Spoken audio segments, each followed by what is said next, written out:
اعوذ باللہ من الشیطان الرجیم، بسم اللہ الرحمن الرحیم۔ اسٹوڈنٹس السلام علیکم۔ جی بیٹا، ہمارا لیکچر نمبر ہے 31 اور غزل نمبر 2، ٹھیک ہے۔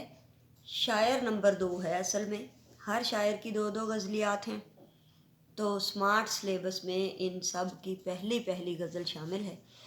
تو پچھلے ہمارے تھے شاعر نمبر 1 خواجہ میر درد، لیکن اب شاعر نمبر ہیں 2 شیخ غلام حمدانی مصحفی، ٹھیک ہے۔ ان کی پہلی غزل شامل ہے، تو پہلی غزل کی طرف بڑھنے سے پہلے ان کا تھوڑا سا تعارف سن لیں۔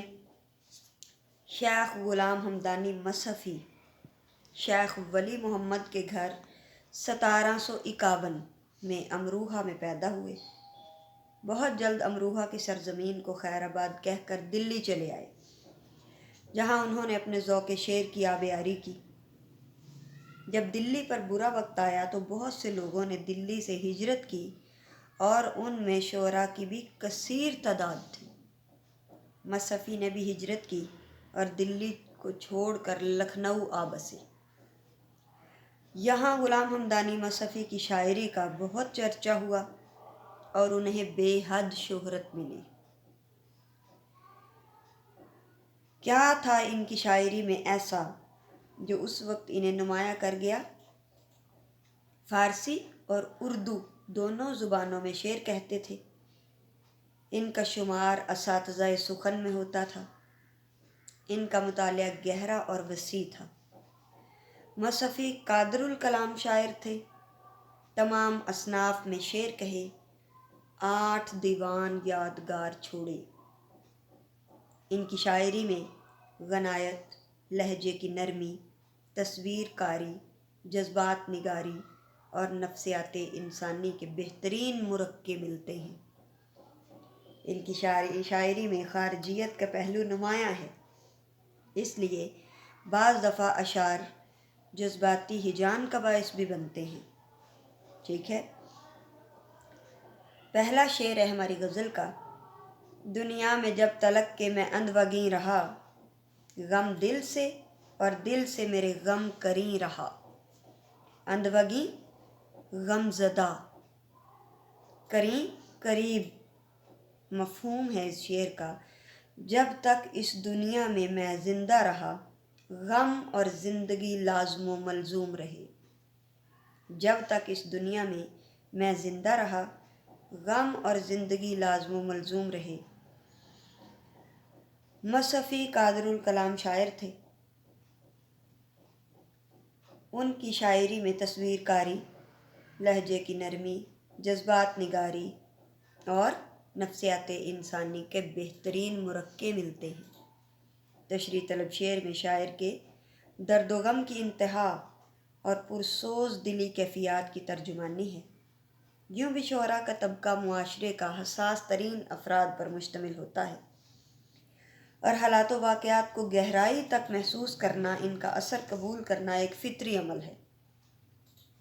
شاعر کہتے ہیں کہ اس دنیا میں جب تک میں زندہ رہا، درد و غم کی کیفیات سے گزرتا رہا، دل غم کے اور غم دل کے انتہائی قریب رہا۔ اس افراتفری کے دور میں جہاں انسان کسی کی قربت کو وجہ مسرت اور سکون دلی کا باعث سمجھتا ہے، وہیں قربت کی ایک قسم ایسی بھی ہے جس کا ساتھ انسان کے لیے کبھی بھی وجہ مسرت و شادمانی نہیں ہوتا، اور وہ ہے غم کی قربت۔ اگر غم دل کے قریب رہے تو وہ کبھی بھی خوشی کا باعث نہیں بن سکتا۔ کسی غم یا صدمے کی آگ میں جل مرنا وقتی کیفیت ہے، جس سے رہائی پانا آسان ہے، مگر وہ غم جو دل میں جاگزیں ہو، دل میں جگہ بنا لے، ایک ایسی آگ کی مانند ہے جس میں دل دھیمے دھیمے سلگتا رہتا ہے۔ یہ وہ زندگی ہے جو موت سے بدتر ہے، اور وہ موت ہے جس میں زندگی اور اس کے جہاں میں زندہ رہنے سے زیادہ اذیت ہے۔ یہ عیش گاہ نہیں ہے یا رنگ اور کچھ ہے، یہ عیش گاہ نہیں ہے یا رنگ اور کچھ ہے، ہر گل ہے اس چمن کا، ساغر بلا لہو کا۔ یعنی پھولوں کی سرخی کو اس کا رنگ، اس کی خوبصورتی نہ سمجھو، بلکہ وہ اتنا زخمی ہے کہ یوں لگ رہا ہے جیسے خون کا بھرا ہوا ایک پیالہ ہو۔ یہی کچھ شاعر کا حال ہے۔ وہ کہتے ہیں جب تک میں اس دنیا میں رہا، غم کا اور دل کا آپس میں گہرا تعلق رہا۔ دل غم کی قربت میں رہا اور غم دل کے قریب، یوں ان دونوں کے باہم تعلق نے زندگی کو غموں کا گہوارہ بنا دیا، گویا ہم غم کی جیتی جاگتی تصویر بن گئے۔ کہاں تک بھاگ پائیں گے غموں سے، کہاں تک بھاگ پائیں گے غموں سے، مقدر میں ہمارے جو لکھے ہیں۔ یہ صورتحال حالات زمانہ اور حادثات زندگی کا نتیجہ بھی ہو سکتی ہے، اور انسان کی فطرت پر بھی اس طرز عمل کا انحصار ہے۔ ایک غمگین اور دکھی دل شخص کو ہنستی ہوئی کلیوں اور رنگینیوں مناظر فطرت سے لے کر اگر اسے شادمانیوں میں بھی لے جایا جائے تو یہ رنگین نظارے بھی الٹا اس کے غم میں اضافہ کریں گے۔ خوشی کی بجائے ہنستی ہوئی کلیاں گرانی کی وجہ بنتی ہیں، اداسی کی وجہ بنتی ہیں۔ یہ مناظر اسے اپنا مذاق اڑاتے ہوئے معلوم ہوتے ہیں۔ غالب کا ایک شعر ہے، قید حیات و بند غم میں، قید حیات و بند غم اصل میں دونوں ایک ہیں، موت سے پہلے آدمی غم سے نجات پائے کیوں۔ بشر پہلو میں دل رکھتا ہے جب تک، بشر پہلو میں دل رکھتا ہے جب تک، اسے دنیا کا غم کھانا پڑے گا۔ غم کھانا ہوتا ہے غموں سے دوچار ہونا۔ جی بیٹے، شعر نمبر ہے ہمارا 2۔ رونے سے کام بس کے شب اے ہم نشیں رہا، رونے سے کام بس کے شب اے ہم نشیں رہا، آنکھوں پہ کھینچتا میں سر آستین رہا۔ بس کے اس لیے چونکہ شب رات، ہم نشیں دوست، پاس بیٹھنے والا، سر آستین، آستین کا کونا، کف جہاں بٹن بند کیے جاتے ہیں۔ مفہوم ہے اس شعر کا، میں نے تمام رات رونے میں گزار دی اور میری آستین ایک شفیق ساتھی کی طرح آنسو پونچھنے میں لگی رہی۔ کیا کہا شاعر نے؟ میں نے تمام رات رونے میں گزار دی اور میری آستین ایک شفیق ساتھی کی طرح آنسو پونچھنے میں لگی رہی۔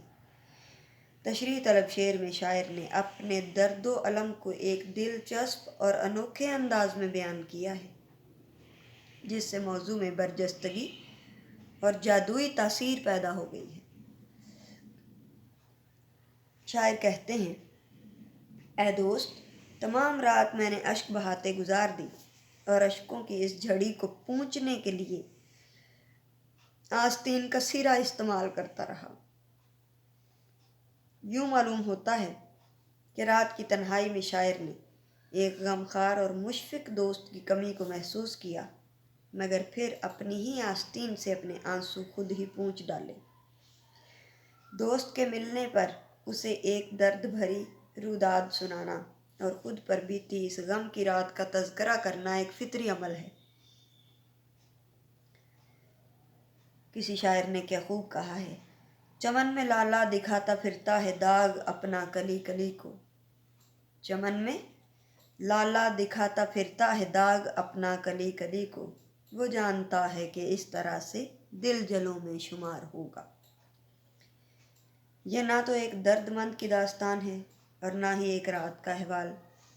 عاشقوں کی تو ہر رات آنسوؤں سے بھیگی، غم کی دھیمی آنچ پر سوار، دل کی گہرائیوں کو چیرنے والے سناٹوں سے لبریز ہوتی ہے۔ یہاں تک آنسوؤں کا سوال ہے تو وہ نہ تو غم کی وجہ سے بنتے ہیں اور نہ ہی اس کا نتیجہ آنسو تو دل کے بوجھ کو ہلکا کرنے کے لیے ہیں۔ آنسو تو دل کے بوجھ کو ہلکا کرنے کا ایک ذریعہ ہے، وقتی رہائی پانے کا۔ جو خون دل سے جنم لیتے ہیں، جذبات پر سوار ہوتے ہیں، آنکھوں کے رستے اپنا اظہار پاتے ہیں، اور پھر یہ انمول موتی خاک میں مل کر خود بھی خاک ہو جاتے ہیں۔ دل میں ایک درد اٹھا، آنکھ میں آنسو بھر آئے، بیٹھے بیٹھے ہمیں کیا جانیے کیا یاد آیا۔ ایسے میں کوئی کب تک غم گساری اور احوال پرسی کر سکتا ہے؟ اور پھر ایک وقت ایسا آتا ہے جب روح پکار اٹھتی ہے، مجھے کام رونے سے اکثر ہے ناسے، مجھے کام رونے سے اکثر ہے ناسے، تو کب تک میرے منہ کو دھوتا رہے گا۔ یہ دنیا وہ جہان عمل ہے جہاں نہ کوئی ہمدرد ہے اور نہ کوئی غم گسار، دکھوں کے ماروں کا کوئی پرسان حال نہیں۔ جینا ہے تو انسان خود ہی اپنے آنسو پونچھے، خود کو تسلی دے کر آگے بڑھتا چلا جائے۔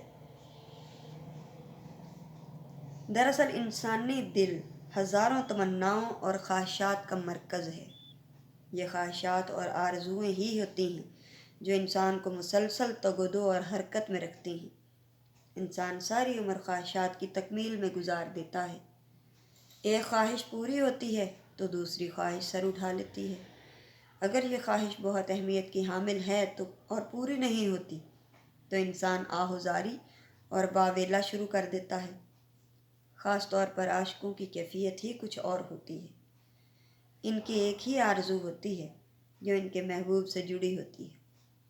ایک عاشق کی خواہش ہوتی ہے کہ اس کا محبوب اس پر نظر کرم کرے اور اپنے دیدار سے شاد کرے، جفائیں ترک کر کے وفا کرے، ظلم و ستم چھوڑ کر لطف و کرم کا رویہ اختیار کرے۔ مگر عاشق کی تمام کوششوں کے باوجود بھی یہ خواہش پوری نہیں ہو پاتی۔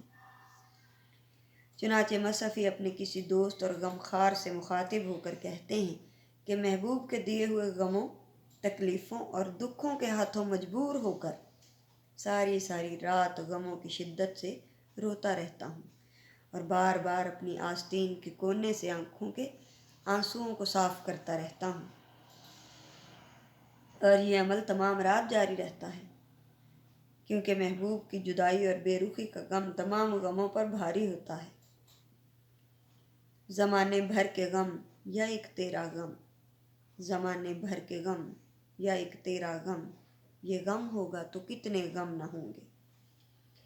رات بھر کا رونا شاعر کے دل میں بے پناہ درد کی غمازی کرتا ہے، اور اپنی آستین سے اپنا چہرہ صاف کرنا یہ ظاہر کرتا ہے کہ شاعر تنہائی کے جان لیوا مراحل سے گزر رہا ہے، اور غم اور تنہائی کے ان لمحات میں اپنی حالت بیان کرتا ہے کہ اس وقت اسے اپنے کا درد